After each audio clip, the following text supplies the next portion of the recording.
Hey, Andy here. I want to share some reflections on the words stay strong and carry on.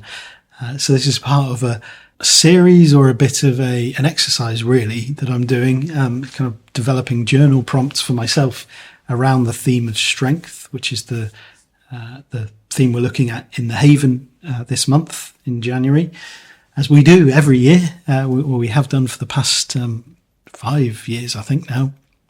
And so, kind of looking at different elements of strength, different ideas concerning strength. And part of this for me this year, I spent some time just developing a whole list of phrases and kind of ambiguous but familiar words relating to things that we might associate with strength.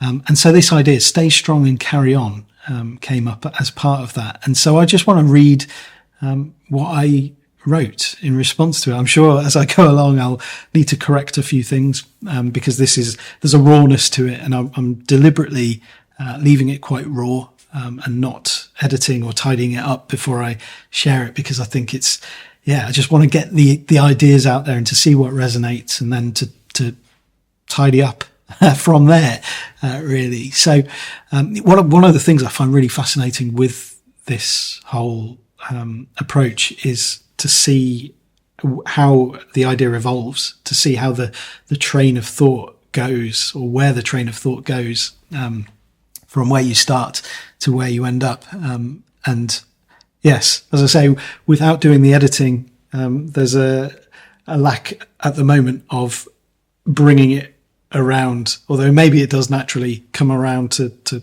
a point of completeness. But yes, it's probably more of a let's go over into this field at the moment, and then let's go and explore over here. And so this is all part of tying that together. So there's a difference between giving up and quitting. I've talked about this before. To quit is to make an intentional decision. It is informed, thought through, and it requires courage to let go when something no longer serves its purpose, or when you are no longer the person for the task. The idea beneath giving up, on the other hand, is where you no longer have the strength to carry on with whatever the task is, even if it is greatly important to you. The willingness to continue might be physically destroyed, the body unable to function. We might have been outplayed by our opponent to a point we knew we could no longer keep up. Or it might be the end of a situation where someone has refused to let us make our own choices. With this, when not properly understood, giving up or giving in can be interpreted as consent, but in reality we are checking out, maybe dissociating, or going through the motions, disconnected, disembodied. What does it mean to stay strong and carry on? What sort of strength is it that we need to maintain? Where does it come from? What does it look like?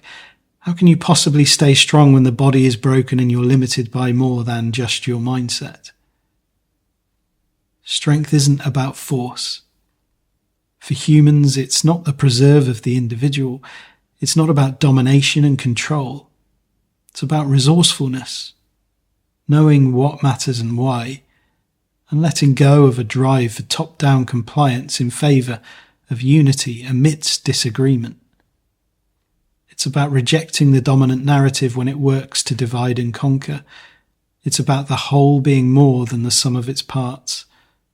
We are better equipped to stay strong and carry on when we zoom out and do it together. Emperor penguins insulate themselves from the harsh Antarctic conditions by huddling together to create and radiate heat through the collective. The strength of one penguin is dependent on the behaviour of the whole, and likewise the survival of the whole is dependent on individuals huddling together. I find this a powerful image of collective strength. Gentle rebellion, not as a source of domination and mastery over the weather, but as a way to maintain their presence despite those conditions. We sometimes have a warped view of strength. It's often associated with the individual, but when this underpins our understanding of what it means to be human, we live life on a knife edge, a state of dysregulation, alert, unsafe, making decisions based not on what is best in the long run or in the big picture, but in the here and now. we hoard, we steal, we envy, we destroy, because we've bought into the lie of this kind of individual strength at the expense of true, collective, communal strength. Even those who possess this kind of strength are never at peace. Always looking over their shoulder, wondering who might be plotting their demise, second-guessing, preeminently striking, causing a cascading wave to the bottom, lowering the horizons rather than raising them, limiting the potentials rather than smashing down barriers and boundaries through which all of us can go and explore. We stay strong and carry on when we build around a solid foundation together, when we know what matters, where we're going, and the abundant reasons that we all belong here together. This strength is grounded in the belief that we are creative and playful beings with the potential for all kinds of unimaginable things. Yes, when mixed with a lust for domination, power and control, these unimaginable things can become barbaric. But when mixed with a curious openness to love, to care about one another, about ourselves, and about the future of this incredible planet, those unimaginable things are actually quite majestic.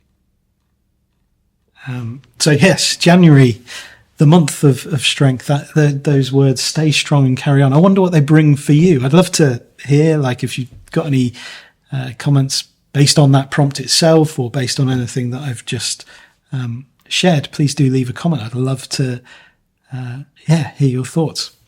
I really love using these prompts as a way to invite dots to connect, to bounce off each other and create something new. And it's worked really, really well, especially for highly sensitive people, as a way to reflect on, to reframe, to explore elements of people's stories and experiences, and to, kind of work with these, as I say, ambiguous but familiar ideas, phrases and things that speak to us all in different ways. And so it just, is a nice invitation through the door to explore. I think creativity is a wonderful option for any of this kind of stuff because we can do it without force. We don't have to sit there and look directly at experiences and things in a way that can sometimes feel a bit brutal and feel a bit sort of, we're trying too hard and we're using our heads and we're thinking too much about them. It's just, creativity is just a beautiful thing. It's a beautiful thing that we have as human beings, to explore things in our own way and in our own time and in our own space. So yes, you can use these prompts, like on your own for yourself. If you want, I will post a link to, there's currently 15 prompts related to strength, that you can choose from. I'm using a free version of a plugin at the moment. So it's kind of a bit of a test really to see if this is something people connect with and enjoy. And if it is, then I will consider upgrading the plugin so that, there's more options available and we can chuck a whole load of different prompts in there and have some more control over the design of the cards as well. That would be fun. If you want to explore alongside others as well, I would love to see you in the Haven community.